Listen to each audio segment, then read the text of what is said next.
पिछले दिनों हमने आपको एक खबर बताई थी कि किस तरह से छत्तीसगढ़ के रायपुर में दो सगी बहनों के साथ 10 लोगों ने बलात्कार किया था, जिसके बाद पुलिस प्रशासन ने उन तमाम लोगों को गिरफ्तार कर लिया और उनके ऊपर कानूनी कार्रवाई की जा रही है। इस पूरे मामले में जो मुख्य आरोपी था वो भाजपा नेता का बेटा पूनम ठाकुर था। पूनम ठाकुर ने अपने 9 अन्य साथियों के साथ उन 2 बहनों के साथ बलात्कार किया था। आपको बता दें कि रिपोर्ट्स बताते हैं कि उस वक्त उसमें से एक जो बहन थी उनके मंगेतर भी वहां पर मौजूद थे। उन्हें मार पीट करके वहां से हटा दिया गया था और उसके बाद उन दोनों बहनों के साथ इन 10 दरिंदों ने बलात्कार किया था। लेकिन अभी एक जानकारी प्राप्त हो रही है, वो ये कि उन 10 लोगों में एक तो भाजपा नेता का बेटा था, तो दूसरा बेटा एएसआई का बेटा था। वो एएसआई जिस थाने में ये मामला गया है उसी थाने का एएसआई है जिनका बेटा कृष्ण साहू इस पूरे मामले का आरोपी है। वो पूनम का दोस्त है और कहा जा सकता है कि वो भी एक मुख्य आरोपी है जो इस बलात्कार कांड में शामिल था। जैसे ही ये खबर उस पिता तक पहुंचती है, क्योंकि वहां के एएसआई वो थे, रिपोर्ट वहीं पहुंचता है, ऐसे में उस पिता पर क्या कुछ गुजरी होगी इसका आप अंदाजा लगा सकते हैं। लेकिन वो पिता वहां पर एक पुलिसकर्मी के नाते थे और उन्होंने जो फैसला लिया और उन्होंने जो कुछ किया वो काबिल तारीफ है।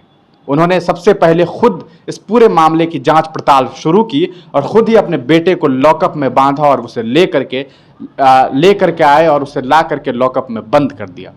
ये वो बाप था जिसने अपने बच्चे की परवरिश ये सोच करके की थी कि शायद बेटा आगे बढ़ करके, अगर मैं आज एएसआई हूं तो कल को ये आईपीएस बनेगा।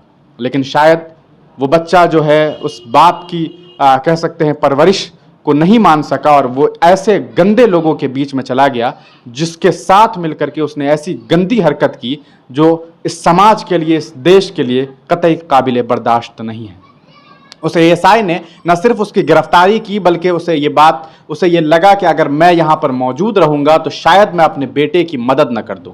इसलिए उसने अपने ही जहां पर यह मामला हुआ वहां के एसएसपी को एक लेटर लिखा। उसमें उन्होंने लिखा कि मेरा बेटा इस पूरे मामले में सामने आया है और वो भी इस पूरे मामले में इस 10 आरोपी में एक आरोपी है। इसलिए मैं इस पूरे केस से अलग होना चाहता हूं और मैं चाहता हूं कि मुझे यहां से ट्रांसफर करवा दिया जाए, मेरी ट्रांसफर करवा दी जाए, ताकि मैं कहीं भी किसी भी तरीके से अपने बेटे की मदद ना करूं।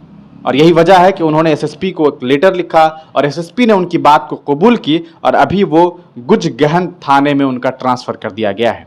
आपको बताएं कि ये जो बलात्कार का मामला है वो मंदिर हसन नाम हसौद एक थाना है, वहाँ का ये पूरा मामला है और वहीं के वो एएसआई थे जिनका बेटा कृष्ण साहू, जैसा कि दैनिक भास्कर का रिपोर्ट बताता है कि उसका नाम कृष्ण साहू है और वो भी उस भाजपा नेता के बेटे के साथ साथ अन्य 8 आरोपी और साथ में ये कृष्ण साहू था। टोटल 10 आरोपी थे और इन तमाम लोगों ने 2 सगी बहनों के साथ दुष्कर्म किया था। आपको बताएं कि ये एक बाप था जो कि खुद एक पुलिस अफसर था, तो वहीं दूसरी तरफ उनका एक बेटा था जिसने ये ऐसी कह सकते हैं कि ऐसा कारनामा पेश किया जिसकी वजह से बाप ने खुद को इस पूरे मामले से अलग करते हुए ट्रांसफर ले लिया।